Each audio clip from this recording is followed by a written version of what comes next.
Olá a todas e todos, sejam bem-vindos à nossa apresentação aqui no encontro de 2021 da CEP. O nosso artigo intitulado Contribuições e Atualização do Conceito de Centro-Periferia à Luz do Capitalismo Financiarizado, o caso brasileiro, tem a intenção de trazer um pouco do debate sobre atualização, se é que é possível falar dessa forma, do conceito de centro-periferia, incorporando alguns elementos do conceito de financiarização para discutir a economia capitalista brasileira de forma contemporânea. A dinâmica da nossa apresentação será da seguinte forma: eu vou apresentar alguns elementos introdutórios sobre o conceito de financiarização, quais são os debates que são apresentados ao longo do artigo, e o Gabriel Quattrochi irá apresentar as especificidades desse processo na economia brasileira, assim como as considerações finais.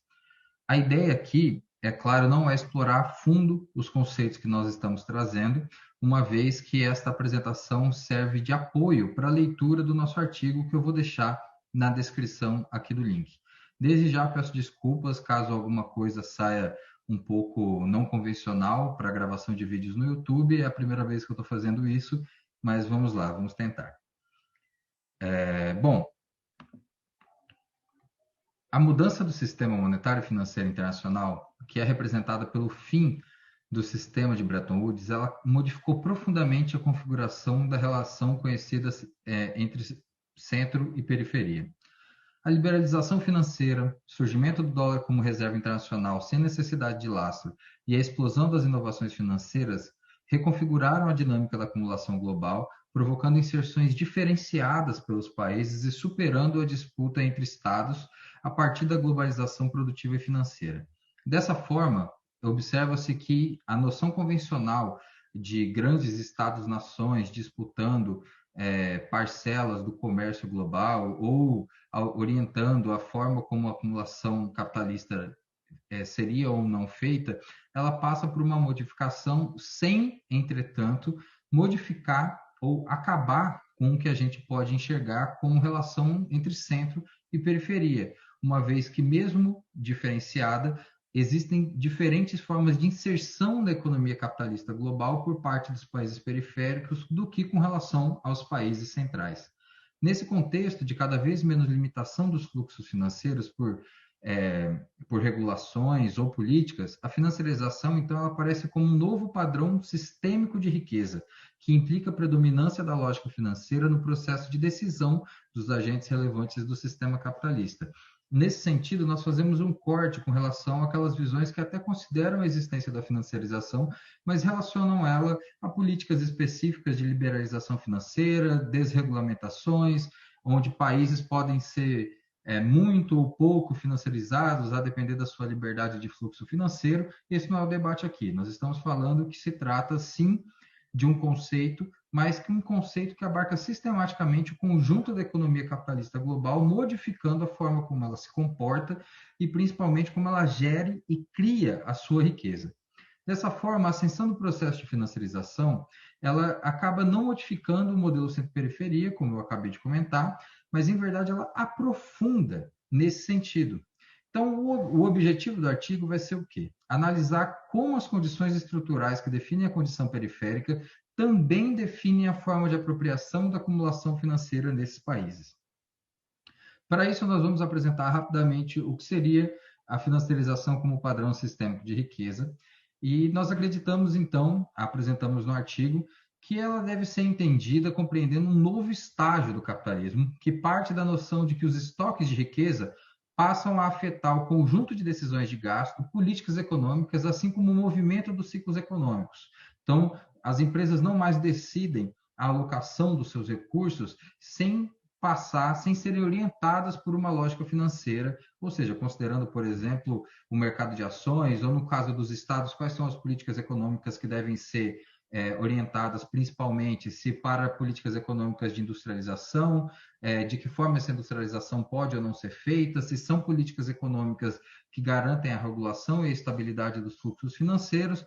Então, esse conjunto de decisões de agentes importantes da economia capitalista, ele passa a ser modificado a partir da ascensão do processo de financiarização. Então, historicamente, como comentado, Bretton Woods vai aparecer como um marco. uma vez que a volatilidade das taxas de câmbio e de juros observadas após o seu colapso se tornam terra fértil para a criação de novos mercados, via mecanismos de hedge, por exemplo, criação de derivativos e, claro, movimentos especulativos em torno das operações de arbitragem.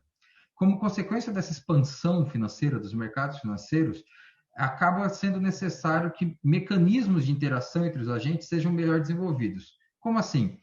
Não é possível garantir uma segurança e uma estabilidade do conjunto de fluxos financeiros que a financiarização é capaz, uma vez que a criação de mercados completamente financeiros, ela passa por uma criação cada vez mais criativa, nos termos de Schumpeter mesmo, de novos produtos, de novos ativos, ativos financeiros, novas formas de explorar esses mercados, e esse conjunto de políticas, de expansões que nós podemos observar, ele necessitou e necessita constantemente de uma criação de instituições, de uma institucionalidade que garanta segurança e estabilidade para geração, criação e circulação da riqueza financeira capitalista.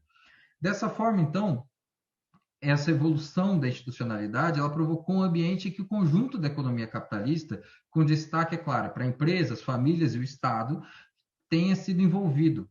Por quê? A ampliação de mercados, mas também a pulverização da responsabilidade dos ativos financeiros se torna uma necessidade intrínseca desse novo padrão de riqueza, uma vez que os ativos eles são vinculados a outros ativos financeiros numa cadeia de balanços interligados realmente, como se costuma falar.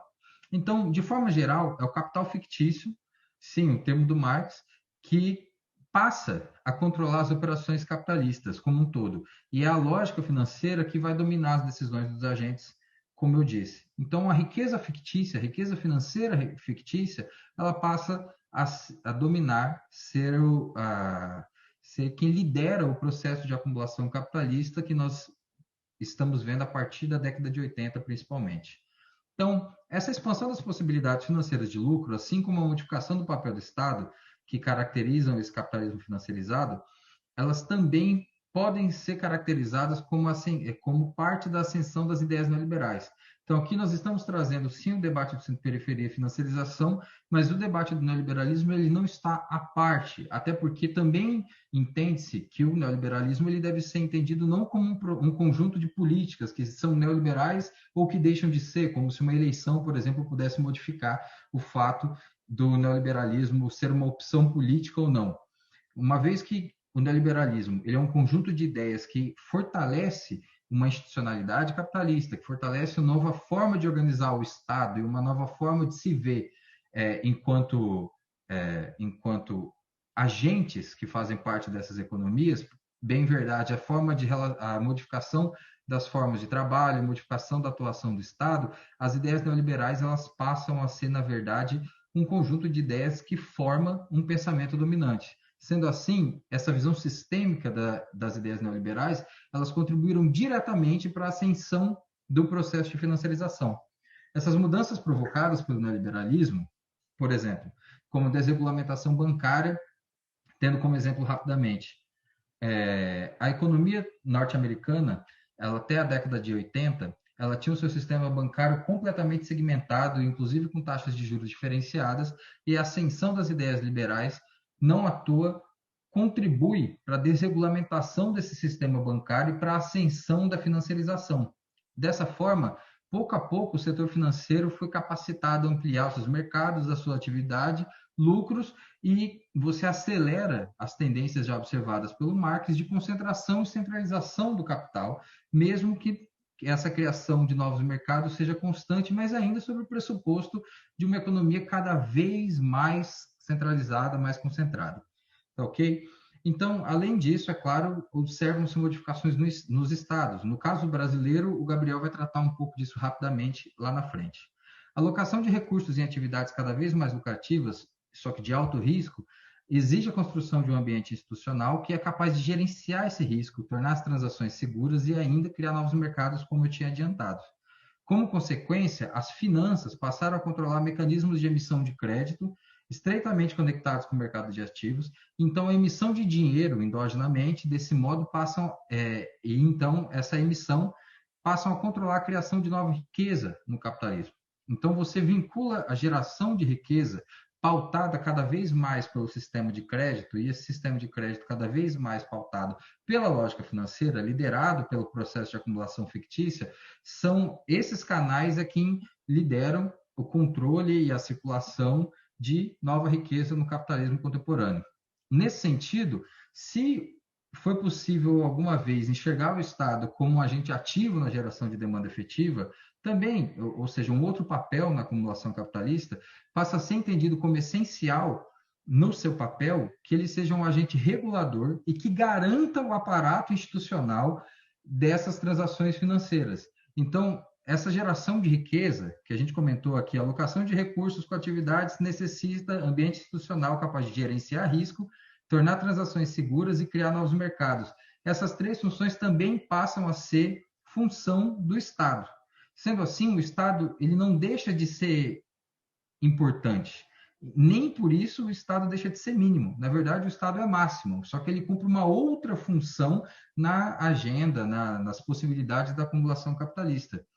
Dessa forma, então, é possível ter como uma das consequências desse processo que essa autonomia de política econômica por parte dos Estados-nação, ela perde espaço para a dinâmica micro da alocação de riqueza liderada por grandes conglomerados financeiros, mas também, e aí eu encorajo quem tiver interesse no assunto, que leia sobre o assunto, se puder, para identificar como a financiarização ela passa a fazer parte da dinâmica dos próprios trabalhadores, das trabalhadoras, das próprias, da alocação de riqueza das famílias, como é que as relações de crédito podem ser observadas a partir disso, uma vez que se trata de um padrão sistêmico, nós estamos falando de um conjunto de relações que modificam a forma de interação entre os agentes nessa economia capitalista. Não à toa, as ideias neoliberais estão vinculadas também. A financiarização na esfera periférica, falando rapidamente, parte do pressuposto de que essa relação centro-periferia, ela permanece, e ela não só permanece, como ela tem formas diferentes, assimétricas, de interação, mesmo com países periféricos. Então, existem países, como é o caso do Brasil, que já têm empresas que negociam bolsa de valores, que têm alguma capacidade de crédito internacional, alguns estados em que a dívida pública ela pode ser emitida como forma de captação de recursos, e outros países periféricos que não. Então, nota-se que existe uma assimetria no sistema financeiro internacional que tem como pilar o poder exorbitante transferido aos Estados Unidos e a sua capacidade de emitir a reserva internacional, tendo como marco exatamente Bretton Woods. Então, esse novo sistema monetário internacional, caracterizado pela desregulamentação financeira e o fim do lastro do dólar-ouro, permite que os Estados Unidos cheguem a uma independência na política econômica que nenhum outro país tem ou teve antes disso acontecer. O dólar, então, permanece como divisa-chave porque ele se apoia no sistema financeiro norte-americano, que é o principal mecanismo de valorização financeira do mundo, tendo os títulos da dívida pública norte-americana os mais nobres ativos da economia mundial. Essas características garantem aos Estados Unidos a possibilidade de endividamento público sem qualquer contrapartida ou mecanismos que pressionem corrigir a sua conta corrente, uma vez que a dívida pública norte-americana é emitida na reserva internacional. Então, não existe nem pressões de outras moedas e nenhuma dívida feita, e nem é um problema a dívida ser feita em dólar, por exemplo.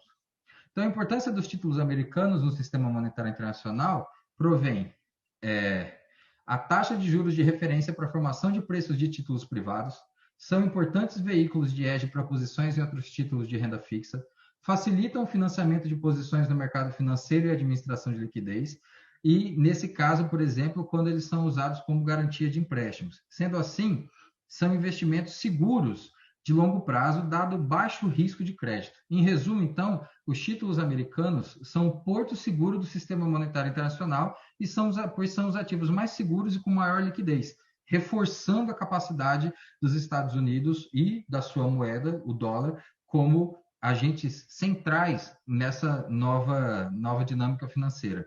Então, os títulos da dívida pública norte-americana são os ativos nobres desse sistema e eles vão funcionar, então, como instrumento de estabilização, pilar de sustentação do dólar como moeda flexível, uma vez que, no sentido de estabilizar a fluidez das transações do mercado internacional, como moeda financeira, no sentido de denominar os contratos financeiros em geral, e moeda fiduciária, no sentido de não haver mais necessidade de existir o ouro como reserva de valor necessária, como a gente havia comentado.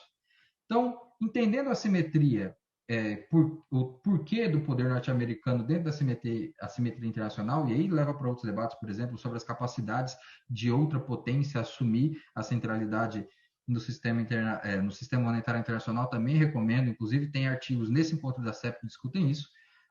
Quanto aos países periféricos, então, as políticas financeiras vão ser orientadas com o seguinte foco: a profundidade dos mercados locais, expansão dos mercados, garantia de capacidade de transferência de renda. Eu preciso que a minha riqueza financeira circule, seja gerada e possa ir para fora, e que, principalmente, que eu ganhe com dividendos e juros.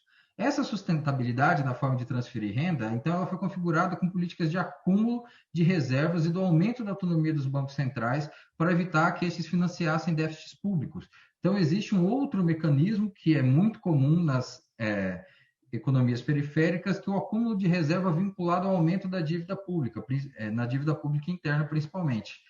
As reformas institucionais mais significativas nesses países foram as seguintes: mudanças nas constituições nacionais para consagrar orçamentos equilibrados, sucessivas reformas tributárias, aumento da dívida do governo subnacional para acumulação de reservas e criação de fundos de estabilidade, políticas de juro e câmbio que visassem garantir e elevar a lucratividade financeira. Boa parte do processo de financiarização nos países periféricos estão relacionados com essas políticas, manutenção de políticas monetárias restritivas e melhoria nos registros contábeis financeiros de empresas e entes subnacionais. A simetria financeira também é expressa na capacidade dos países agirem sobre transações internacionais na sua própria moeda. E aí é um processo importante que a gente vai falar rapidamente antes da gente entrar no Brasil. Então, são chamadas de moedas-chave aquelas que desempenham suas funções pública e privada na dimensão internacional, enquanto que aquelas que não desempenham ou desempenham apenas parte das funções são chamadas de moedas periféricas.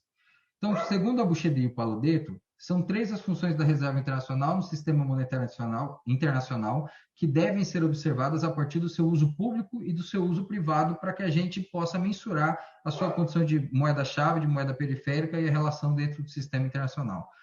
Comunidade de conta, como meio de pagamento, e como reserva de valor. As 3 formas conhecidas, mas com funções públicas e privadas diferenciadas, tá ok? A condição de periferia é reforçada, portanto, pela nova configuração da estrutura de acumulação capitalista liderada pela financiarização. Essa hierarquia monetária que eu comentei sobre as moedas-chave e as moedas periféricas, ela vai condicionar os países de moedas periféricas que eles estejam sempre vulneráveis, principalmente em 2 dimensões. Os fluxos financeiros serem determinados nos países centrais, o que os torna vulneráveis ao ciclo de negócios, e a partir disso, pelo fato desses países terem pequena participação na carteira internacional de ativos, tornando eles incapazes de evitar fugas de capital, e sendo assim, por exemplo, necessário a formação de reservas internacionais em dólar para que esses movimentos sejam menos sentidos, dentre outras coisas. São todos processos que são vinculados à financiarização periférica. A liquidez dessas moedas periféricas acaba sendo, então, determinante do grau de vulnerabilidade externa. Quanto mais ilíquida, maior o grau de vulnerabilidade. Os países com moedas periféricas atuam buscando garantir um ambiente estável e altamente lucrativo para atrair fluxos financeiros, principalmente para não ficarem de fora da integração financeira. Uma vez que ficar de fora da integração financeira, não se debate nem muito a vulnerabilidade apenas desses países, mas a própria forma de captação de capital e o ritmo da acumulação desses países, de como irá acontecer. Então, normalmente, as atuações são em direção em que políticas para garantir, né, que essa integração permaneça? Políticas de austeridade constante, um recado aos mercados financeiros, dentre outros detalhes. Mobilidade elevada de capitais, patamares altos da taxa de juros, além de um mercado em torno dos movimentos rentáveis da taxa de câmbio. A taxa de juros, ela não tem um movimento automático de alta nesses países periféricos. Em verdade, ela tem uma composição atrelada à taxa de juros internacional e acaba sendo definida pelo prêmio da liquidez das suas moedas. Então, uma taxa de juro alta, ela tende a pagar um retorno maior para que, por exemplo, o capital flua para determinado país. Pelo custo país, que seria esse pagamento de um adicional de risco que a propriedade do ativo tem para o detentor. E pela taxa de câmbio esperada, maioria determinada externamente também, mostrando como que essa relação entre centro e periferia pode ser exposta. Então, essas características acabam condicionando a natureza da acumulação de capital e da estrutura financeira das economias periféricas, o que perpetua a subordinação monetária. Então, a partir de agora, o Gabriel vai apresentar um pouco como esse debate acontece no Brasil especificamente e quais são as nossas considerações finais. Agradeço a atenção de vocês e qualquer dúvida, nosso e-mail está no final dos slides. Vamos lá, pessoal. Gostaria de primeiro agradecer a oportunidade de divulgação do nosso trabalho, agradecer ao meu colega Renan. Eu sou Gabriel, sou doutorando em Economia, associado ao Núcleo de Economia Industrial e de Tecnologia do Instituto de Economia da Unicamp, e dando sequência à apresentação, o que a gente faz na sequência é tentar ir afunilando um pouco a discussão para o processo de financiarização no Brasil, né? E aí, antes, a gente acha necessário fazer uma brevíssima recuperação no artigo sobre qual é o pano de fundo por trás do estabelecimento do processo de financiarização da economia brasileira, né? Ou seja, o neoliberalismo e o estabelecimento do neoliberalismo ao longo dos anos 90, bem como o papel do Estado, né? O papel do Estado é fundamental de estabelecer essa ponte entre o processo de financiarização associado, né, ao regime neoliberal. Bom, então, pós-desregulamentações dos anos 90, vai ficando claro o estabelecimento de um regime de crescimento dominado pelas finanças, né, que estava basicamente assentado sobre a renda de juros e gravitando em torno do endividamento público e não do endividamento privado. Aí, antes da gente, né, para a gente entender como é que se conforma tudo isso, a gente se apoia fortemente no trabalho do Miguel Bruno, da professora Eliane Araújo, né, em que se recuperam algumas regularidades ou fatos estilizados do processo de financiarização da economia brasileira. Então, basicamente,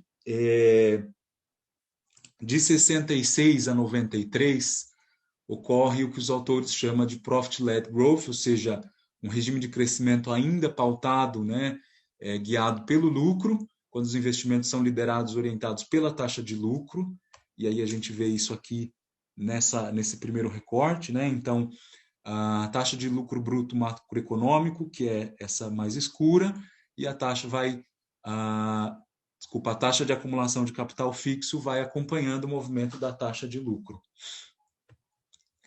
De 94 a 2003, se tem um período de estagnação, né, em que a correlação positiva entre ambas as taxas dá lugar a um crescimento constante da taxa de lucro e a taxa de acumulação de capital fixo fica relativamente estagnada, né, é esse período. E, em seguida, de 2004 até a crise de 2008, o crescimento da taxa de acumulação de capital fixo se dá num ritmo superior ao da taxa de lucro, que cresceu a uma média de 1,88% ao ano desde 90, que cresce, né, uma taxa de crescimento de 1,8% ao ano de 1999 em diante. Bom, além disso, o outro fato estilizado que chama atenção é que de 75 até 2004, o que se percebe é uma queda na parcela do lucro bruto macroeconômico, que é destinada à formação bruta de capital fixo, que seria essa linha aqui, né, que está em queda, e uma correlação positiva entre a chamada taxa de financiarização, está mencionada aqui embaixo, e a proporção não investida do lucro bruto. É uma correlação positiva, pois ambas apresentam um crescimento positivo. A taxa de financiarização são as barras e a proporção não investida é essa linha mais escura. No entanto, a partir de 2004 e até 2008, que é um recorte da nossa análise, esse movimento se interrompe, né, em 2004, quando a parcela do lucro bruto destinada à formação bruta do capital fixo, a parcela do lucro bruto destinada à formação bruta do capital fixo, que é essa daqui, né? Então, a partir de 2004, ou seja, nesse ponto, ela volta a crescer e a correlação entre a taxa de financiarização, que por sua vez a taxa de financiarização segue em crescimento, né, e a proporção do lucro não investido, essa correlação deixa de haver, pois a última, né, a proporção do lucro não investido, ela cai. Os autores chamam a atenção algo que é muito importante. Foi nesse período, justamente, que o fator acumulado da Selic, com relação ao capital produtivo, também caiu. Ou seja, a remuneração, né, do capital da acumulação rentista cai, ou seja, as decisões, né, indicando que as decisões de investimento permaneceram contingenciadas pela rentabilidade da órbita financeira, que depois a gente vai retomar isso. Bom, dito isso, pode-se dizer então que a financiarização da economia brasileira apresenta duas regularidades aí, duas periodizações mais claras, né? De 80 até 93, quando ela esteve assentada sobre o ganho inflacionário, né? Os ganhos de floating, como ficou conhecido na literatura.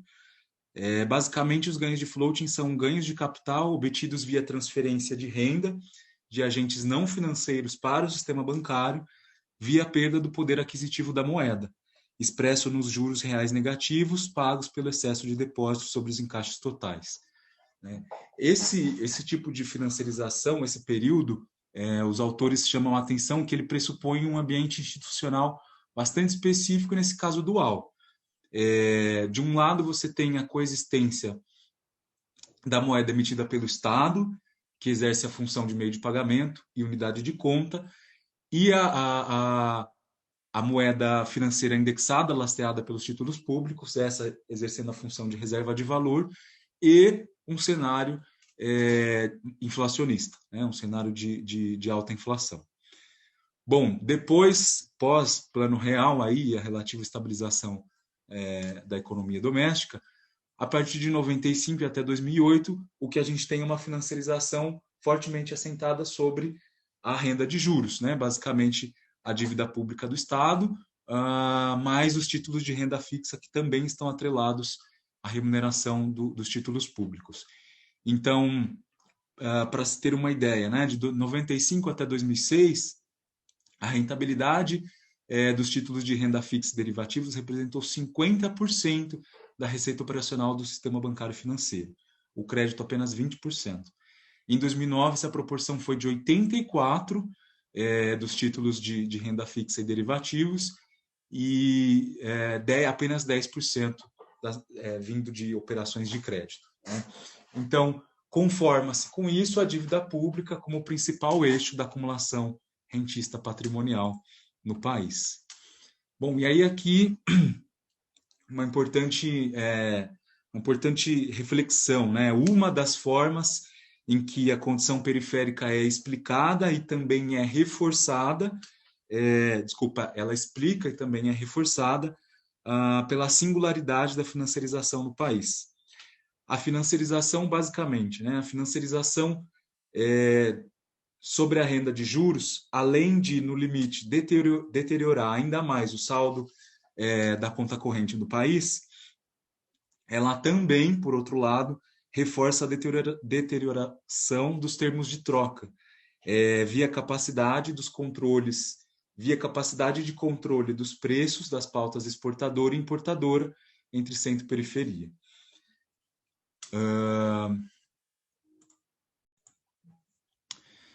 Bom, algumas breves conclusões a respeito do processo de financiarização da economia brasileira, no primeiro bloco de conclusões, digamos assim.